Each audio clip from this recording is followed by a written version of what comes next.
Whenever you're ready. Hi everyone, I'm Tushy and I'm really interested in cellular agriculture. So a few weeks ago, I found out that I'm lactose intolerant. Honestly, I wasn't surprised, but dairy is such a big part of my diet, I wasn't sure if I was ready to give it up just yet. When talking to my doctor, she gave me a bunch of new alternatives to try, and I did. I tried every single one of them, from almond milk to oat milk to even cashew milk, and yet none of them taste the same. They were either too creamy, too watered down, or tasted too much like nuts. Now, milk is something that I could easily give up, but what about products like ice cream and cheese? There aren't very many lactose-free options for those kind of products, and the ones that there are have a very distinct taste difference. And I know I'm not the only one who feels this way. Around 68% of the world's population is lactose intolerant, in which more than half don't want to switch to a plant-based diet. However, on the environmental aspect, plant-based dairy is great. It saves the 29 million cows who annually go through the torture in the dairy industry. It also reduces greenhouse gas emissions, preserves water and land, and obviously saves the lives of these millions of cattle. So how can we put these two things together and make sure we're not having a negative effect on the environment while still being able to enjoy our normal dairy products? And that's where Acellular dairy comes into play. An alternative that tastes, smells, looks, and has the same nutritional values as your everyday dairy products. Now this can greatly revolutionize the dairy industry. Now there are 4 main steps to creating this dairy. First, we need to pick our microbe. The microbe is essentially the core of this whole process, and it's what the genetic code of the cow is encoded onto. Now many companies use different microbes such as bacteria or fungi, but I decided to go with yeast. Yeast is a popular host for recombinant protein production because of its advantages as a unicellular organism and its abilities to perform eukaryotic post-translation modification systems.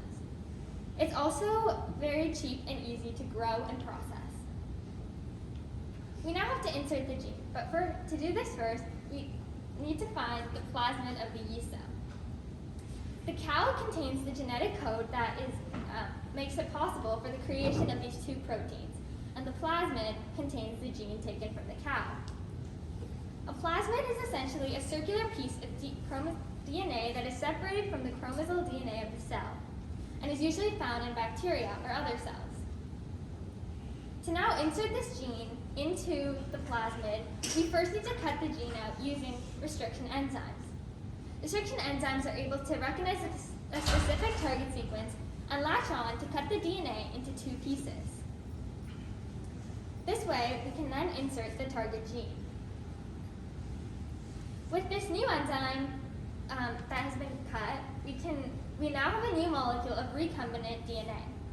Recombinant DNA is made up of fragments from multiple sources that would not otherwise be found in the genome.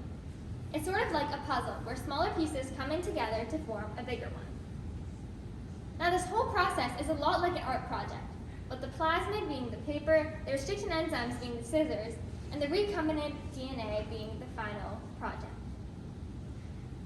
To now make sure that the whey and casein proteins are even being produced, we use a process called fermentation, which is done in bioreactors. Bioreactors are large tanks that house the cells in a controlled environment and provide nutrients for its growth.